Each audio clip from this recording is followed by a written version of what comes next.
Taiwan is an island of over 34,000 square kilometers and is located in the western Pacific Ocean. The island has a population of over 23 million people and lies off the southeastern coast of the China mainland. As we know, China is commonly known as the People's Republic of China. Contrastingly, the government structure of Taiwan is the Republic of China, but this is not widely recognized internationally. After World War II, the history of how the Republic of China came to govern Taiwan and whether that governance is actually legitimate are topics that are frequently debated. Different scholars have different interpretations. Many claim Taiwan is a sovereign entity, many claim that it isn't. How can we sort out these conflicting claims? First, we need to look at what these scholars are doing. When examining Taiwan's so-called qualifications for being a sovereign nation, these scholars are actually overviewing a list of qualifying criteria. The most common list may have 4 criteria, while more detailed lists may have 8 or 12 criteria. In any event, in regard to the Republic of China on Taiwan, a superficial review usually produces a positive reading in regard to the sovereignty question. However, a more thorough investigation quickly reveals that the qualifying criteria has actually been obtained using illegal methods or illegal procedures. For more information and analysis, you are best advised to keep watching as we continue our series, Commonly Seen Mistakes when discussing the legal status of Taiwan.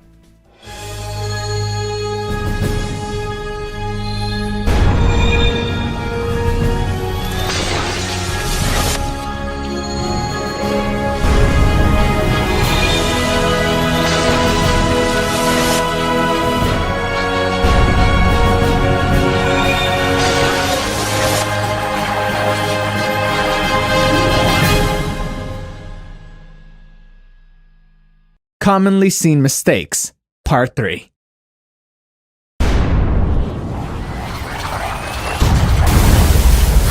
The ROC on Taiwan, under any definition, meets the criteria to be a sovereign state.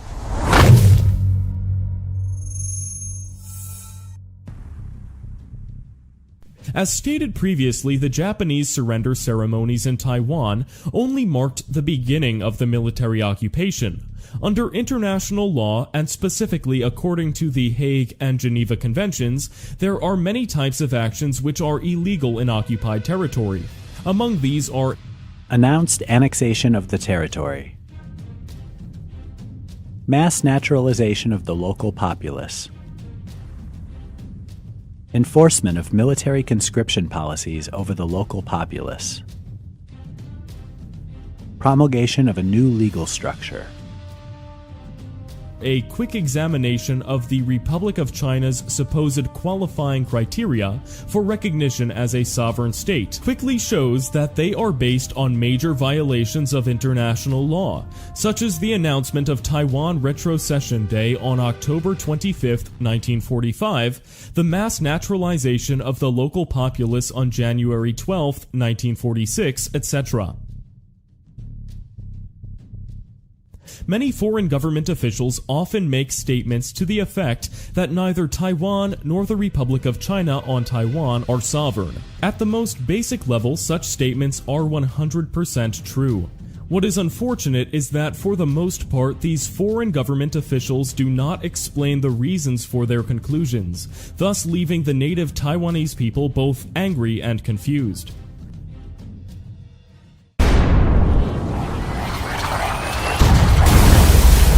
After more than 70 years governing Taiwan, the Republic of China has a long record of effective territorial control, and therefore can claim sovereignty over Taiwan.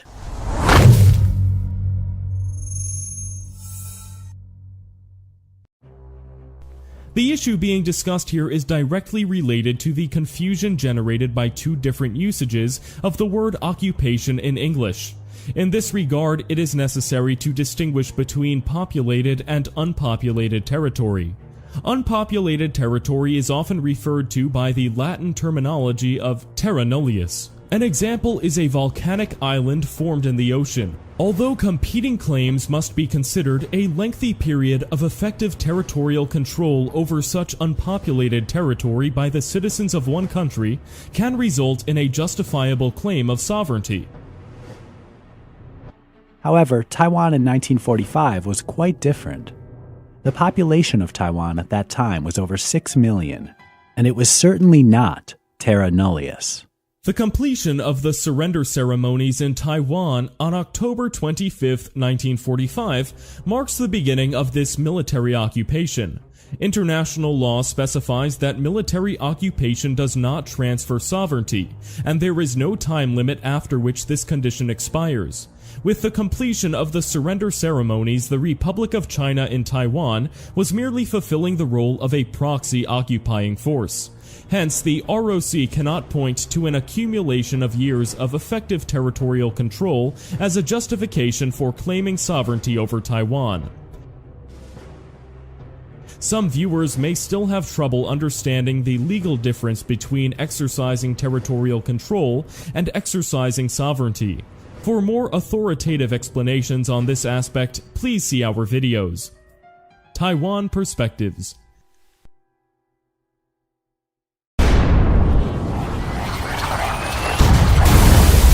With the institution of popular elections for president in 1996, the ROC in Taiwan has already become a domestic regime.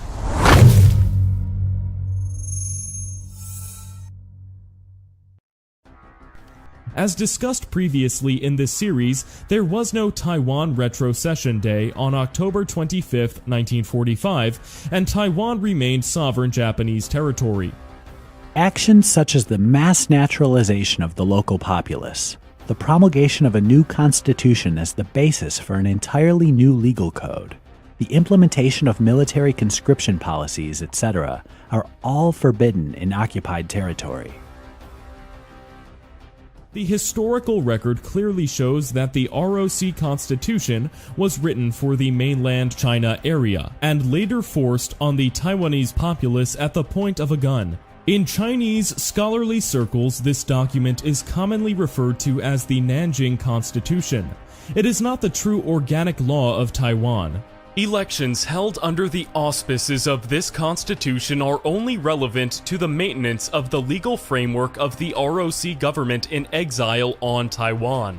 Going back to examine the historical record, two actions could have caused the Republic of China to attain the status of domestic regime in Taiwan. First would have been for the 1952 San Francisco Peace Treaty to award the territorial sovereignty of Taiwan to China. Second would have been for Taiwan to be formally incorporated into China's national territory via the procedures specified in the ROC Constitution after late April 1952. However, neither of these actions did occur.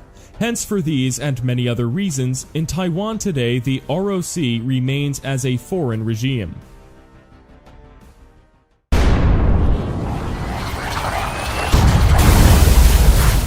In order to become a true state in the international community, Taiwan should declare its independence.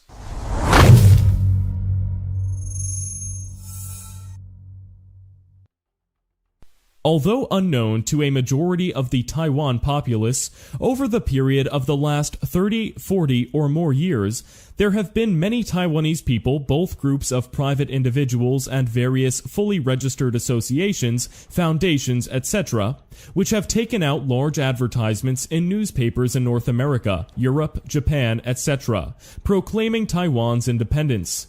They have also held rallies to make similar announcements. However, none of these advertisements or announcements has ever had the slightest effect. We are forced to conclude that in relation to Taiwan, declarations of this type have no practical significance.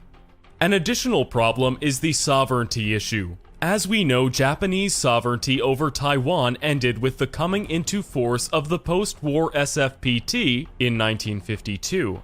However, as discussed in detail in this series and in other videos on our channel, there are no international legal documents which can prove that Taiwan has ever been incorporated into the national territory of China. Such facts were confirmed by the decision in a 1959 court case in Washington, D.C., where the judges found that Taiwan was not part of the national territory of China. Therefore, since neither Japan nor China exercise sovereignty over Taiwan, the question arises, from which country should Taiwan declare its independence? The vast majority of Taiwan independence advocates are unable to answer this question. In fact, Taiwan's current international legal status remains as territory conquered by the USA, which has not reached a final political status. In the 1952 SFPT, Taiwan was not awarded to China. However, the treaty clearly specifies the jurisdiction of a U.S. federal agency, the United States military government, over Taiwan. For Taiwan, this is what may be called the first tier or topmost jurisdiction. Hence, at present, the most urgent problem for Taiwan is to clearly define its international status as an overseas territory of the USA under military government. Negotiations regarding the proper direction for further democratic development in Taiwan should be conducted with United States officials, and protests against the illegitimate ROC legal structure should be made with U.S. officials in Washington, D.C.